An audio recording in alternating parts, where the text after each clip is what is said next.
as much as I have an opinion, I'm scared to voice it Yeah. because NASCAR has shown now you can't have an opinion. You can have an opinion, but keep your mouth shut. I critique them because I really want the best for the sport, and I appreciate the opportunity I had in NASCAR and what it's given me. It's the Kenny Wallace Conversation, brought to you by JEGS. Tech inspection with these new next-gen cars and the penalties. What's your opinion on this? I don't want you to get in trouble. The bad thing is I have an opinion about it. I have a very strong opinion about it. You got the same as mine. But, and I said this at Bristol when, we were down with Chris Myers and Clint and I were doing the pre-race show, and it was discussed about, the Hendrick saga of getting penalized and losing points and crew chief suspended. And then they win the appeal. And then the next week, 2 more cars go back and a windshield screw gets cut off, and they lose all these points again for a windshield screw that got cut off. So, this is the part that I really hate about the sport right now. And this is what frustrates me about NASCAR right now is, I do have an opinion. I have a very strong opinion about how they're doing things. But if I say something, you're an owner. We got to remember that.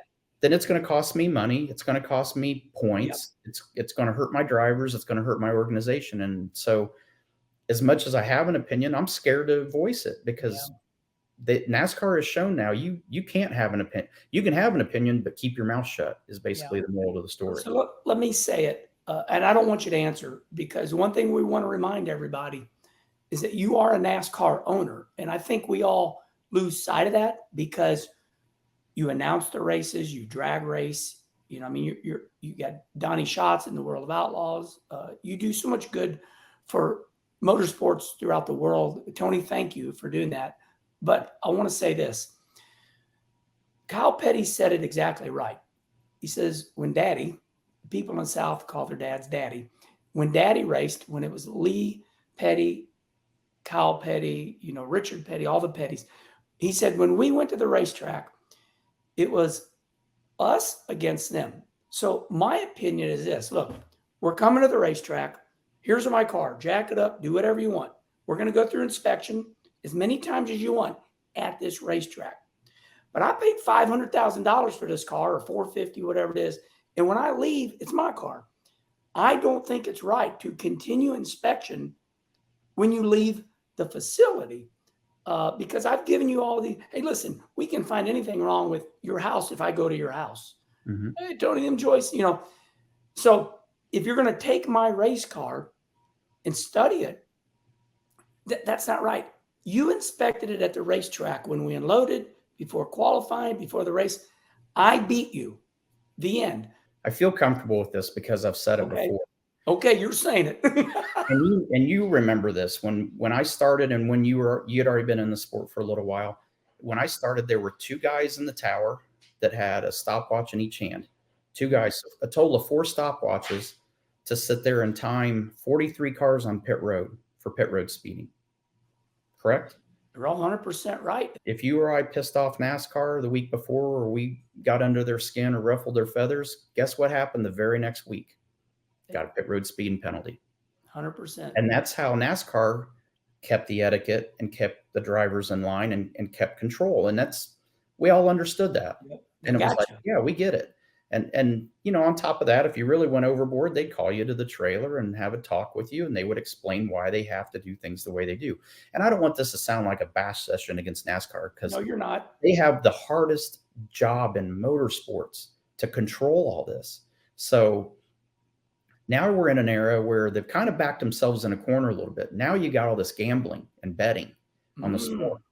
Well, they can't sit there and give you a pit road speeding penalty if it's not warranted.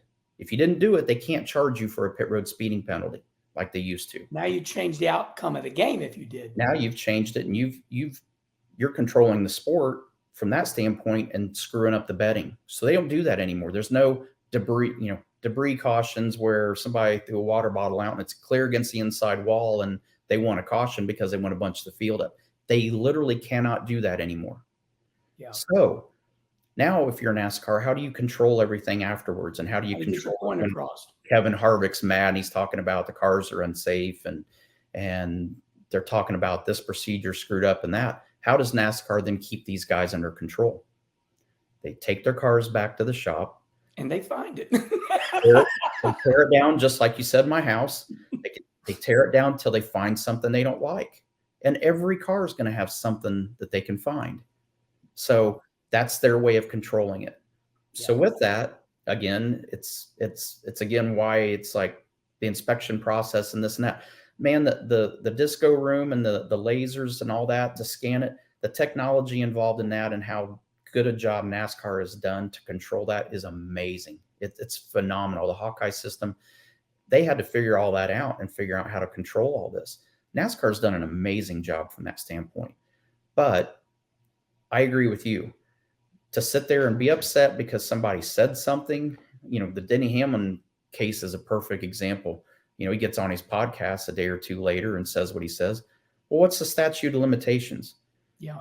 2 years ago, a year from now? Years ago, I wrecked Denny Hamlin on purpose. Well, what are you going to do? Take the win away now? I mean, what do you do? What? And that's what I asked him in a meeting. I said, where does it stop? It's like, you can't control, you can't babysit, you can't monitor everything. And I think they are making mistakes, but it's their playground, it's their rules, and we all play by them. So let's move on.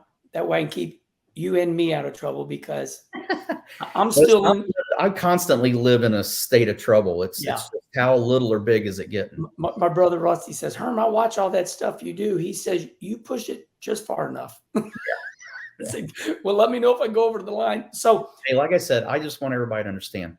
I still love the sport of NASCAR. Yes. I still love what it's about.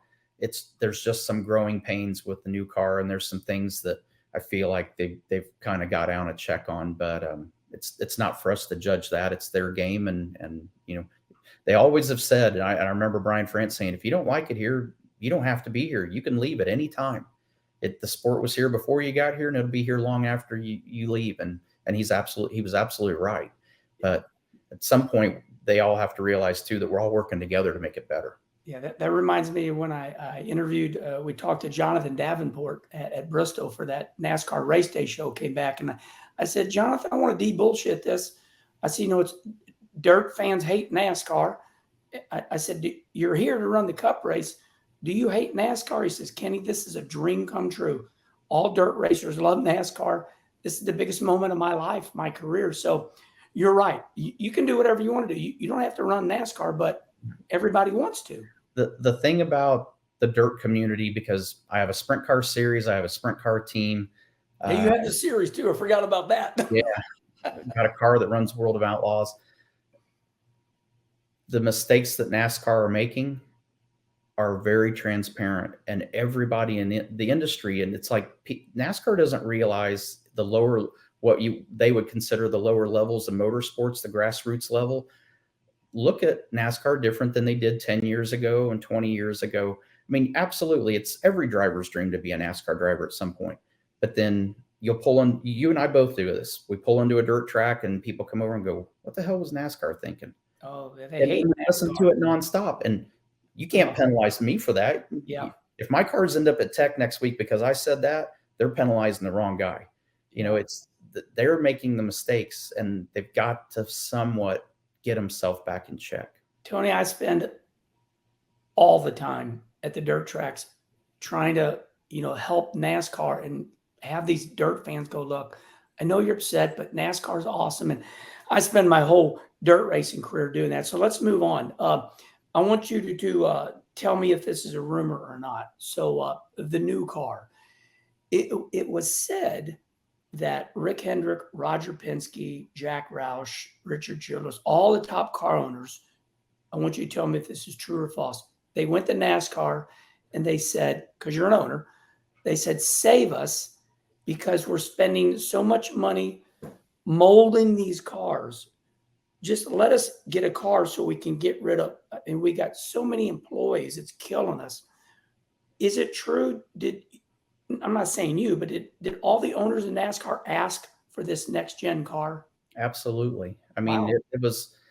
it had to happen because the spending per team per year was getting astronomical. The resources that you were having to put into it, and what it was doing was separating lower third, middle third, and top tier teams. The top tier teams were well funded, had a lot of resources. The lower tier teams, it was all they could do to just survive and get cars to the racetrack. So we needed, for the health of the sport, we needed to find a way to cut costs, to cut back on. I mean, I think Gibbs at one point had over 600 employees for 4 cup teams And running one car, one race. Yeah. Yeah, running a car, one race, and then stripping it. It's crazy. Yeah, and that was the standard. I mean, that's how far the competition has pushed itself, and how technology has got involved and pushed this sport. So the owners realized, for the longevity of it, from the ownership side, that we needed to ask for that. And I think it's, the new car is, I don't know. I have opinions about the new car. I don't think I would have asked a sports car manufacturer to design a stock car. That's where I'll go with that. Yeah. Okay. So we're going to wrap the NASCAR up. Your opinion.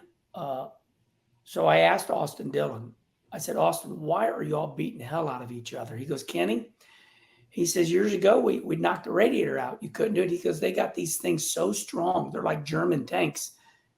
And that's the reason we're beating the hell out of each other. Now, with that said, you know, you're the best, Tony. You're one of the best the sport's ever seen. Because the front ends are strong, should we be beating the hell out of each other? Well, you're onto something there. The front ends are strong. The toe links in the rear are not strong. That's the thing that you have to guard. I mean, you can change them, obviously, during a pit stop, but that is the weak link. I mean, we used to be able to bang off the wall, and it didn't take us out of the race. Now it screwed the sheet metal up and probably had a tire rub with it. But that's the great thing about the composite bodies. You don't really get as many tire rubs because the bodies will push back out. The hard part is the suspension components and having the toe links in the back for independent rear suspension. I mean, that is kind of a weak link in the cars right now. Right. All right. We're done with NASCAR. I don't think you and I are in trouble. Listen, it's going to take a couple weeks. They may be slick about it if they're going to penalize us. Yeah. I hope not. I mean, I say that, and I critique them because I really want the best for the sport, and I appreciate the opportunity I had in NASCAR and what it's given me to reinvest in motorsports and keep going. So let's wrap it up like this. What is good about NASCAR? Well, you look over this last 75 years of where it started and where it's at now. I mean, it's incredible. It's the largest form of motorsports in the United States. So to see all the great drivers and now be a part of that 75. Congratulations, Tony. Thank you. You sit there and when you get older, you start looking back at the big picture of everything.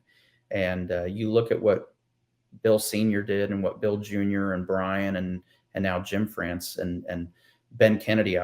I think the world of Ben Kennedy. I don't always agree with him and we don't always get along, but I really respect Ben Kennedy. I think he is the future of NASCAR. I think he will carry this sport for the next 50 years easily. Yeah, Darrell Walter, I'll end it like this. Darrell Walter said, hey, listen, just because I complain about NASCAR doesn't mean I hate them. I love them. Right. It's our sport.